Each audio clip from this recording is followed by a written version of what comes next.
On a desolate battlefield that is populated with mean faces for some reason, a hero faces off against the demon lord who mocks him. The demon lord is charging up a purple attack and states that if the hero fails to stop him, then the world will come to an end. The hero acknowledges this and flicks up a rock, which will be his last resort. The demon's spell forms a giant rock in the sky, which he then proceeds to chuck at the hero. The hero in response chucks the rock that he picked up, and the two rocks collide head-on. However, despite what high school physics would have you believe, the smaller rock wins the battle of momentum and pushes the larger rock back, destroying it completely.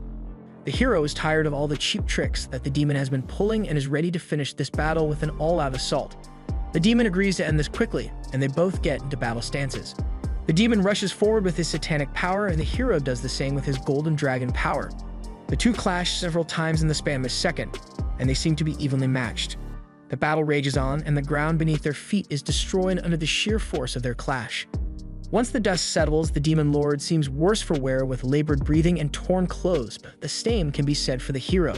The two stagger towards each other, and without care for their own lives, they stab each other straight through the chest and collapse to the ground.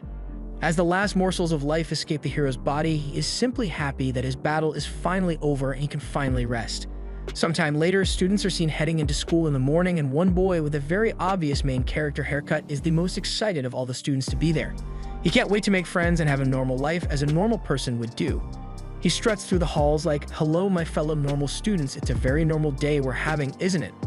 The other students find him strange but don't want to get directly involved, so they don't say anything about it. But when he walks straight up to them to introduce himself as Blade, it becomes really hard for them to keep their distance. The guys introduce themselves as Cassim and Clay, and the girls are Jessica and Claire. Blade firmly declares that he is here to make friends, and Claire asks if he wants to be friends with them. Blade obviously agrees and is elated to already have 4 friends, so much so that he now wants to make it 100 friends at school. Their conversation is then interrupted by a red-haired girl who reprimands them for making a commotion in the middle of the school halls. The girl is Ernest Flaming. She's ranked #1 in the school, and thus has been given the title of Empress among the student body, not someone you could just walk up to, but Blade couldn't care less about titles.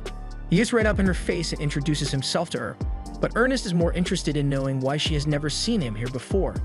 The others inform her that he is actually a transfer student that just arrived in the school, but Ernest can't believe that the famed Rosewood Academy that only admits students who have the aim of becoming heroes of justice would allow such a late admission.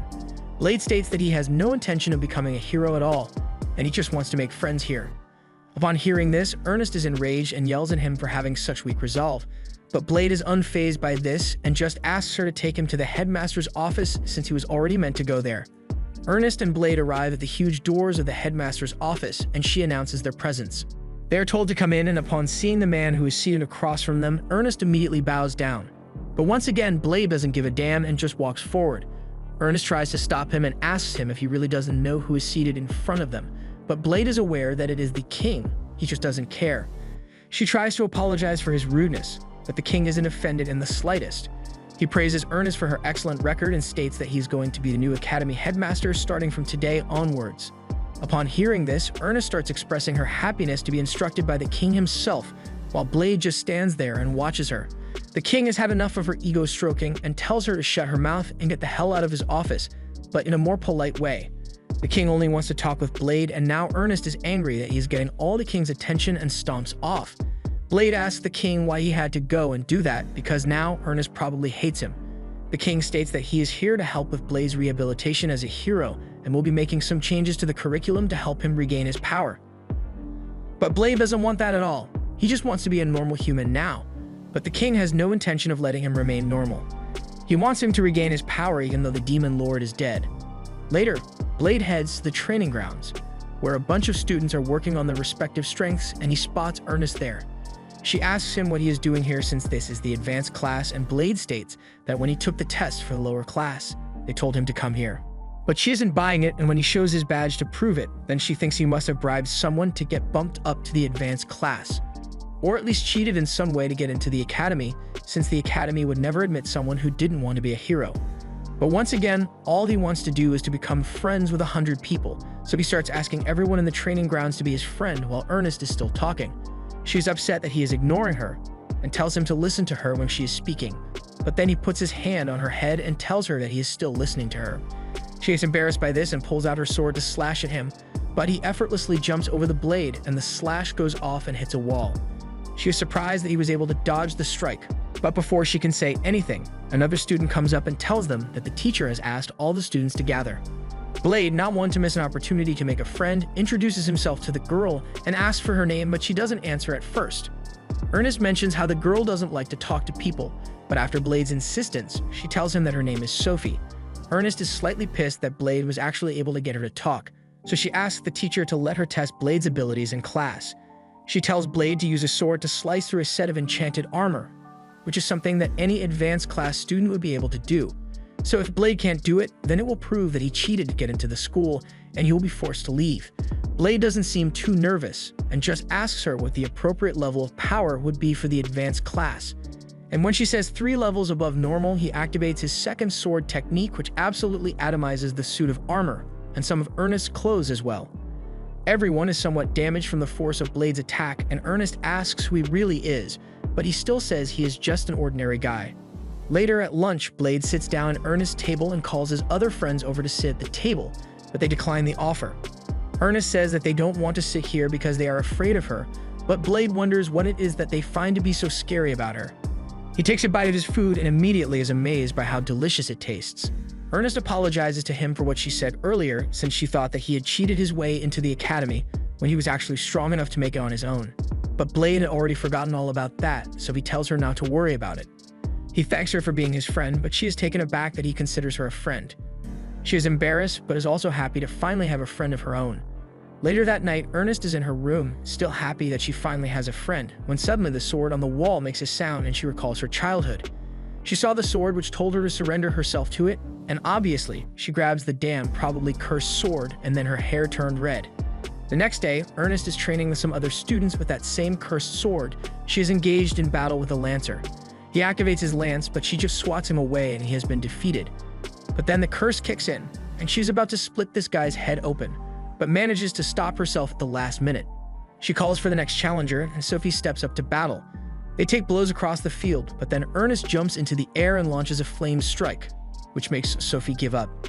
Next up is Blade, but Blade is apprehensive about fighting Ernest while she clearly isn't in the best of condition. She insists that she is fine, however, but when she picks up her sword again, she falls to the ground and is caught by Blade. Blade later takes her to the infirmary, but the doctor says that there is nothing she can do for her. The doctor can heal basically any injury or disease. Even if you are on the brink of death, she could still probably bring you back. But curses are outside her area of expertise. Ernest wakes up and asks where she is, and Blade tells her that she passed out and he brought her here.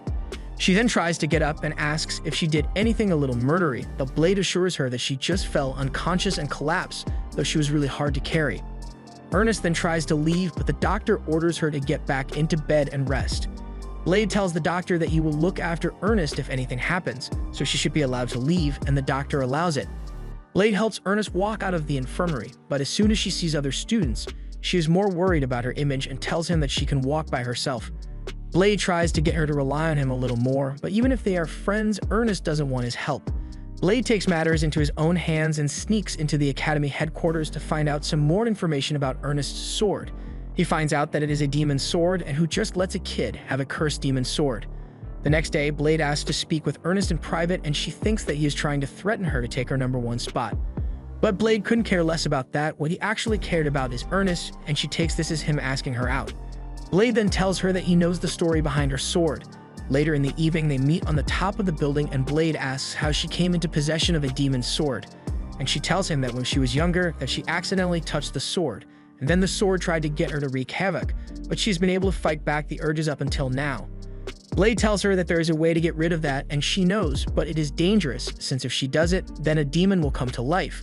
However, Blade assures her that if the demon spawns, then he will cut it down. Ernest agrees to do the pact and summons the demon. She appears in a dark space with the giant demon, and it nearly takes over her body, but Blade is there to keep her in check, and thanks to him, she is able to fight off the demon and defeat it. Later, Blade is training in the yard with 2 of his classmates. And oh my god, one of them needs to go get a refund from his barber with that yee-ass haircut. The 2 guys stand no chance against Blade and are clearly outmatched considering they can't lay a single finger on him.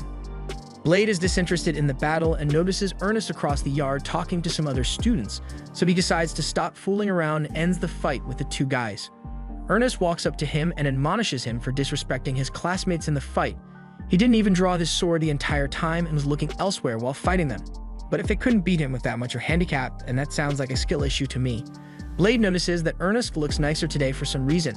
Ernest asks Blade what looks nice about her, but even with the help of the wingman Lance, he still has no idea what to say. Leonard yells at Blade for not noticing that Ernest changed her hairstyle and Ernest is simply destroyed, but she bounces back. She asks Blade to keep an eye on Sophie since he seems to be free. She is training by herself and is always alone even though she will diligently follow orders when given.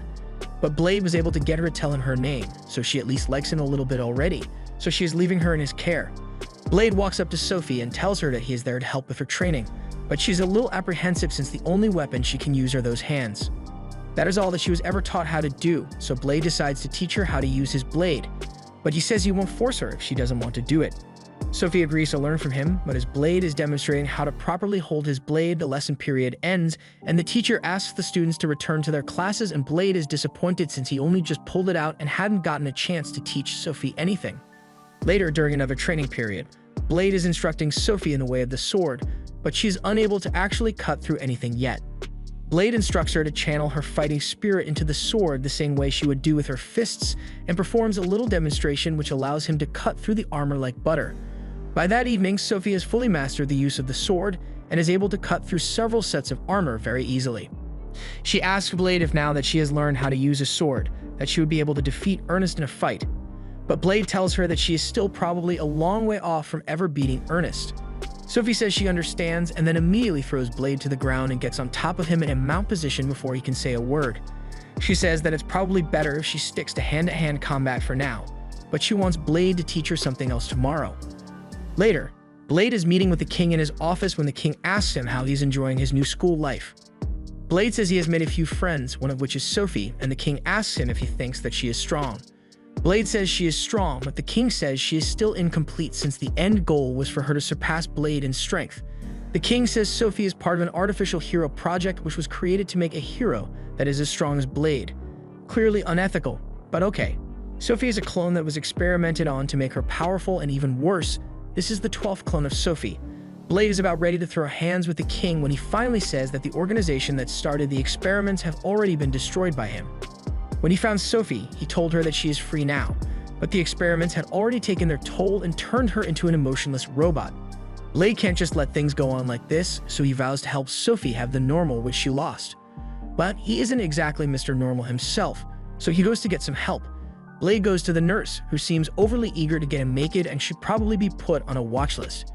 He asks her what normal kids do at this age, and as she is about to give him an answer, he hears the words youth, and that's all he needed to hear. But he still doesn't know what youth means, so he goes to ask Leonard about it, and he says it means love. He then goes to ask Jessica and Claire what love is, and they tell him it's about dates, and we can already see where this is going. He then goes to Ernest's room and asks her what a date is, and Ernest, the poor girl, thinks he's asking her out. She tells him that one would walk around town and go shopping, but she isn't emotionally prepared for a date yet. But Blade already left to see Sophie after he got his answer. He gets to a large pink door and asks the guard where Sophie is at the moment, and the guard tells him that she is still inside the room, but Blade doesn't let her finish and barges straight into the girls' changing room, and without skipping a beat, he ignores all the naked girls around him and simply asks Sophie out on a date. This is exactly how you ask a girl out on a date, trust me. Later, Blade is waiting outside for Sophie, while Ernest, Jessica, and Claire are spying on him from a distance. They are all there to keep an eye on Blade to make sure that he doesn't do anything else that will get him canceled, and Ernest is proud to be hanging out with other people. You could practically say that they're friends. The clock chimes, and it is now time for Sophie and Blade's date. Sophie arrives perfectly on time, but she has no idea what a date is supposed to be, and neither does Blade, but that is why he did a lot of studying for this. He has a strict agenda for the date, but he spends so long explaining it that they are now 4 minutes behind schedule. So Sophie suggests that they start the date right away, and the two lock arms. The date goes as planned, and the two frolic through the city streets for a bit, while the others are still tailing them from behind. Blade and Sophie end up at an arcade, and Sophie wants to try a punching machine. The two gear up and throw a punch at the machine, but the machine can't handle the damage. That's some more property damage right there. But the others get the school to pay for it. Next on Blade's date itinerary is to share a drink with Sophie. They both put their mouth on the straws and move their faces close to each other, but at that moment, Blade's boy hormones kicked in, and and you could feel something rising. At the end of the day, Blade and Sophie are sitting at the fountain, and Sophie says she had a lot of fun today, but she asks why Blade went through all the trouble of going on a date with her, and Blade says it's because they are friends. Sophie is delighted to know that Blade sees her as a friend, but friends don't keep secrets from each other, so she decides that there is something that she has to tell Blade. She tells him that she is not a human, but rather a test subject created to replace the hero. And so she was given artificial-grade hero powers, which can alter the laws of physics. She can change the shape of objects and alter gravity at will, and she can even stop time. But she can only do that for 10 seconds, so her power has its limits. Since she was honest with him, he decides that he might as well tell her the whole truth. He tells her that he is the great hero, or at least he used to be the great hero, but he has lost all his physics-altering powers now. But Sophie doesn't seem all that surprised by this revelation. He asks her if she already knew that he was in fact the hero of legends, but she denies it, saying that he just felt a little familiar to her. Blade apologizes for everything that has happened to her, and tells her that she's free to resent him as much as she wants, but Sophie bears no resentment towards Blade at all. He blames himself that she was born with such cursed powers, and she had to go through the same thing that he went through of being forced to be a hero because you possess the power that can potentially save everyone. But despite everything that he did, the people would always get so angry when he couldn't save someone. He was a failure of a hero. But Sophie comes to console him and tells him that when she was rescued by the king, she came across several people and entire towns that were saved by him. But Blade can't be proud of how he lived his last life. Even still, Sophie aspires to be a great hero like Blade was, so the two promise to keep each other's pasts a secret.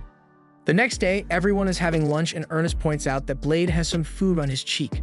And Sophie takes the chance to wipe it off his cheek, making Ernest incredibly jealous. After that, the others show up to the table, and Ernest is surprised that they still think of her as a friend.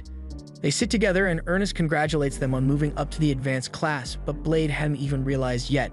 Thanks to that, Jessica and Claire are now allowed to wear whatever they want, and you can clearly tell who has the bolder fashion statement. Leonard spots the two new girls and rushes over to introduce himself as a ladies' man would do, and it's kind of working on Jessica. They continue with lunch, and Ernest mentions that she heard that the king was going to be bringing a magical beast into the school for training. But that sounds about right for something that crazy old man would do, so Blade's just going to keep eating. But the world refuses to let this man eat in peace, and the whole school starts shaking. They go to investigate, and Blade isn't letting his food go to waste, so he takes it with him. The cause of the earthquake was a dragon that got loose, and Blade isn't going to let this dragon ruin his lunch. So in one go, he jumps up and smacks that punk to the ground, all without dropping a single piece of food. Everyone is shocked that Blade just took down a dragon with his bare hands, but he says it's just a baby, and is probably scared about being dragged into the school. He even feels bad enough to give it the food that he worked so hard to protect.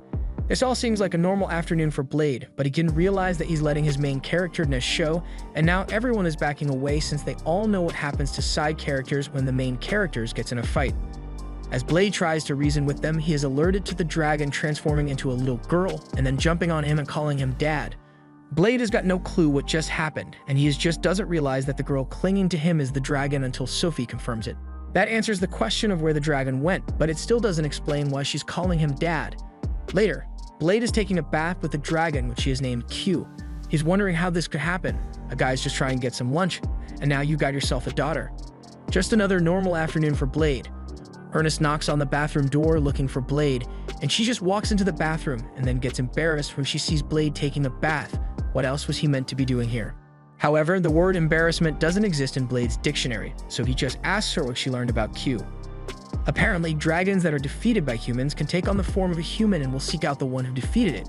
That is a rare occurrence, since normal humans aren't strong enough to kill dragons. Ernest ends up seeing Q in the bathtub with Blade, and she gets angry and stomps Blade in the face, but she's probably just jealous that it isn't her. Later the next day, Q is enjoying being spoiled by Blade, and she makes additional demands including morning kisses and feeding. She then outs Blade for staring at the girls' bodies and just walks away, leaving Blade's fate to be decided by the council. At training, Blade has been excluded from training with Ernest, so he calls Q over to train with him a little, and she's excited to play with Dad, but then the new people in the class come to him for help, and Q feels left out, so she just leaves. But later, Blade finds her and promises to get some food for her.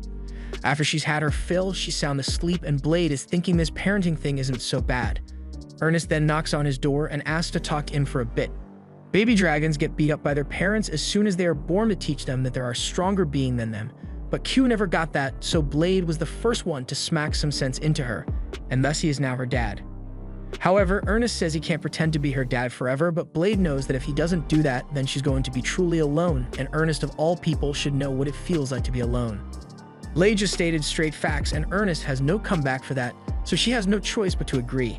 Sophie was also there. The facts were so solid that she didn't even say anything and just left.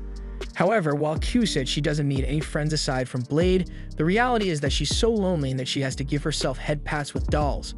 Blade sees this and realizes that he has failed as a parent since his daughter has got no friends, but since she is a dragon, she won't become friends with anyone unless they beat her. But against a dragon, everyone in the class is weak, so Blade and Ernest come up with a plan. They are going to take all the students in the class and jump the dragon in unison. However, a dragon is still a dragon even if you plan to jump it, and their formation is almost immediately broken up. They run around in a disorganized mess until Ernest gets them to go back into formation, and under her leadership they begin their assault. They manage to evade Q's attacks and launch a barrage of attacks at her, but none of them do even a slight bit of damage. The king thinks the battle is lost since they have no way of fighting back against Q, but Blade doesn't think it's over yet. An opening presents itself and Ernest and Sophie use it to lay their best attacks on Q, causing a little damage to her. But that wasn't their only plan. While Q was distracted, Leonard dug out a pit beneath her, and now they're back in the fight. Ernest is spamming her Asmodeus flame attack, nearly making Asmodeus give out, and everyone is giving it their all to keep Q down. And finally, with the power of friendship, Ernest is able to gather the power to thoroughly decimate Q. In the end, Q ends up being defeated and sits on the floor exhausted. She starts to cry as she believes that she is weak for losing, and in Sparta, the weak children are yeeted. However, Blade is no Spartan, nor does he consider Q to be weak. It's just that the humans were stronger, and with the power of friendship, there was no way she could win. Having tasted defeat, Q has now acknowledged all the students as her equals and asks to be friends with them. The king found that battle to be very entertaining, and he can't wait to see what the students will be able to achieve next. He's got a new VR training system in construction, and he can't wait to see it completed. After the battle, all the students have lunch, and Claire is savoring every moment she can get of time feeding Q. But Q's not the only one who's been getting fed. Ernest really piled on the pounds, and Blade is just now noticing. No one else wants to mention it, but she's gotten chunker since we last saw her. Blade isn't one to beat around the bush, so he tells her the facts. You're fat now, deal with it. Ernest cannot deal with it, so she runs off, and the others blame Blade for making her run off. They tell him that because of this, she's most likely going to hate him from now on, and that's the one thing Blade doesn't want to happen. So he says he'll go and apologize to her right now. The others say they'll tag along since they are worried about her too, so they all go to her mansion. They knock on her door, but there is no answer. Jessica decides to open the door, so she picks the lock, and they find Ernest on the floor crying. But upon turning on the lights, they discover that she isn't crying, but rather, she's stuffing her face with desserts. Diabetes has entered the chat. Ernest begs them not to look at her. Ever since the fight with Q, she's been hungry all the time, and then she discovered all these desserts, and well, she's not proud of what happened next. She could never argue against Blade's solid facts, so there's no way she would be angry at him for it. That's all he needed to hear, so he's about to leave. But then Jessica and Claire grab him and tell him that if he doesn't say something to her now, she's gonna end up on my 600-pound life. Blade finally gets it and tells Ernest to get her ass to the gym. The next day, they begin training, and Ernest is giving it her best shot. They do the exercises, she goes on a diet, and she goes to a sauna. But at the end of the training montage, she still does this to the scale. The others don't know what to do at this point. They've run out of ideas to make her lose weight. The next day, she tries something drastic instead, so she asks Blade to guard her in case something happens. She's going to literally burn the calories off her body with her sword. They are standing there when Ernest emerges from the flames with a thinner body, though it's still covered in fire. Soon after, she collapses to the ground and is once again hungry. She takes one look at Claire, and in her hungry delusions, thinks that looks tasty. She charges, but Blade isn't going to let one of his friends end up on the menu, so he uses his sword to knock some sense into her. After all that work, she has finally regained her normal form, and everything goes back to normal. But the next day, she's back to being Big Chungus. She says it's fine since she can just burn the calories with her sword, but the others are done sugarcoating it for her. That's loser talk. Later, Blade is walking down the halls when Claire calls him over to a corner of the room. She introduces him to a girl, Maria, and Blade recognizes her from the fight with Q, and she was absolutely no help whatsoever. Once again, Blade has stated ironclad facts, and Maria knows that she is a klutz, but she has a favor to ask of Blade. She wants him to kill her. Later, they sit down at a lunch table to discuss what she meant. She wants Blade to kill her if she ever loses control since she isn't human. Blade had already guessed that she was a night demon. When Maria gets stressed or angry, it causes her to lose control of her strength, and even just thinking about it is enough to make her accidentally smash a teacup. She doesn't want to accidentally lose control in the school and end up being kicked out since she has nowhere else to go. It would be a travesty for Blade to let his friend go through something so difficult without offering his help, and everyone else joins in to support her. They go to the training grounds and turn up the barrier to max capacity. Blade then asks her to release her power as it might help her like it helped Ernest. She is reluctant at first, but then she concedes and prepares to take off her limiters. She starts taking them off and her power is rising by 2 times, then 4, then 16. She is about to take off the last one that will raise her power by 160 times, and that is when Ernest realizes that maybe she isn't cut out to handle this. She tries to stop Maria, but it's too late. She has already begun to transform, and by the end of it, she now claims to be the Demon Lord. They can tell that she's bad news, so Ernest immediately turns into her demon form to fight her, but that doesn't do anything and she is blown away immediately. The others try to jump in to help, but they can't do much to stop her. Sophie and Q try to tag team her, but even that proves to be ineffective. Blade is now the only one standing, but even he isn't able to do any meaningful damage to Maria. She gets annoyed that he's not trying to kill her and states that if he doesn't take this seriously, then she's going to kill him. Blade tries various other attacks, but none of them seem to be landing, but he's at least able to keep up. However, his sword isn't going to last much longer. Maria launches another attack at him and he manages to block it, but his sword doesn't make it. Ernest crawls over to him and hands him Asmodeus to continue the fight, and this time, he intends to end it in one blow. He charges up the attack and Maria is still as smug as ever, thinking that there's no way a human could ever beat her. But as soon as the attack hits, she isn't so smug anymore. Blade has managed to bring her down and everyone else is still alive, but Blade has expended too much power, so he's out of commission. Blade later wakes up and is immediately hugged by the nurse, who's also scolding him for being reckless. He died back there, but she managed to bring him back to life. He promises to be more careful from now on and asked about the state of the others. They're all alive and kicking, even Maria, who now freely walks the halls and is greeted by the students as if she didn't just try to kill them all. Blade meets up with her and she's figured out that he was the former great hero. He tells Maria not to say anything, but she says she isn't Maria. She doesn't really have a name, but everyone keeps calling her Demao. They later go to talk to the king about all this, and he tells them that he knew about her origins. And though her mother was human, that she is the Demon Lord's daughter. Though she seems to be adjusting to everyday life, she's even got her own fan club already. She's wearing her limiters, so for now she's just an ordinary student here, so Ernest tells Demao to get back to class. And Claire is wondering what happened to Maria. That night, after Blade had put Q to sleep, Demao shows up at his window and invites him out on a nighttime date. Before Blade can answer, she carries him off into the night sky and Blade asks her how old she is.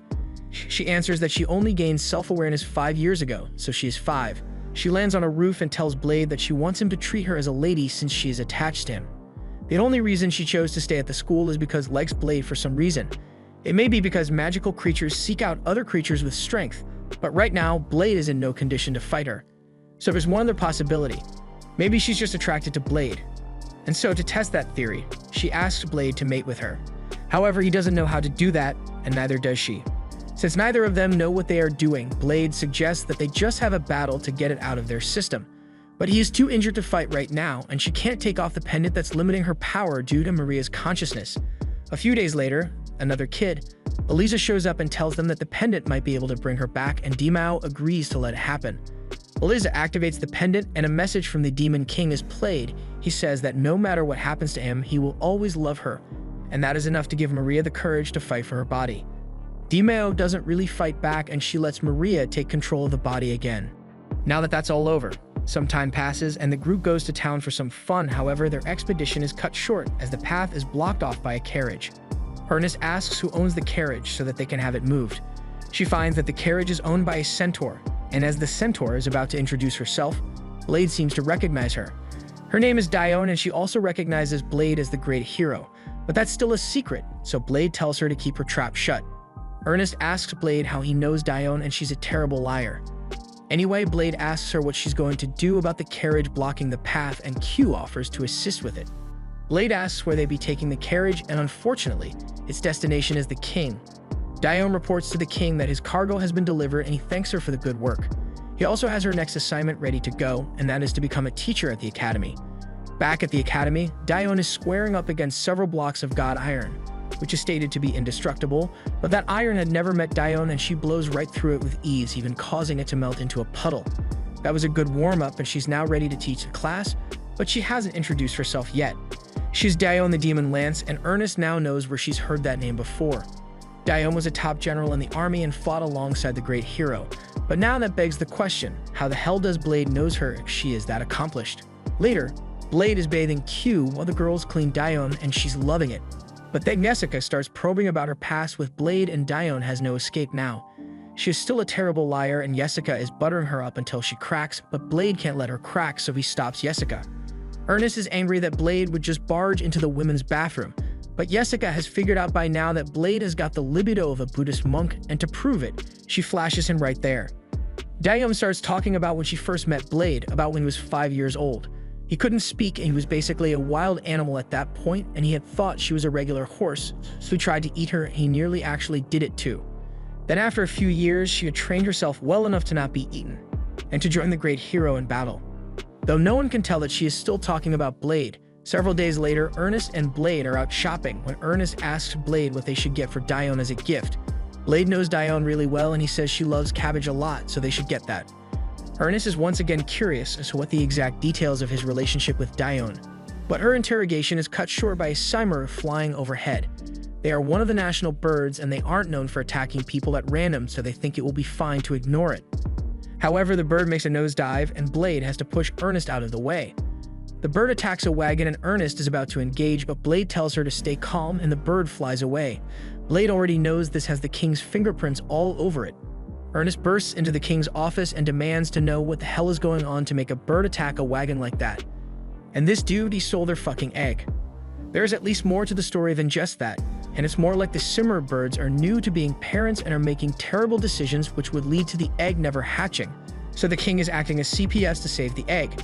He also thought it would be good training for the students, so he tells Ernest that her mission is to save the egg. The next day, they prepare their plan to save the egg and make it hatch safely.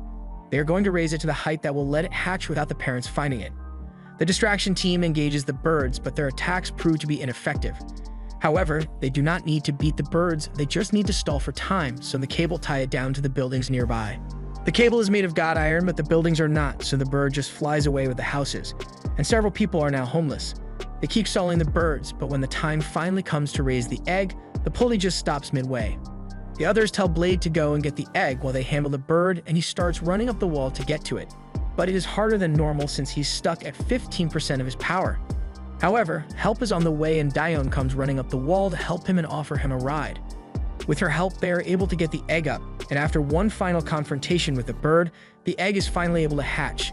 Out of it comes 2 baby chicks, but since Blade is the first person that they see after that hatch, they imprint on him, and he now has 2 more children. This was the end of episode 6.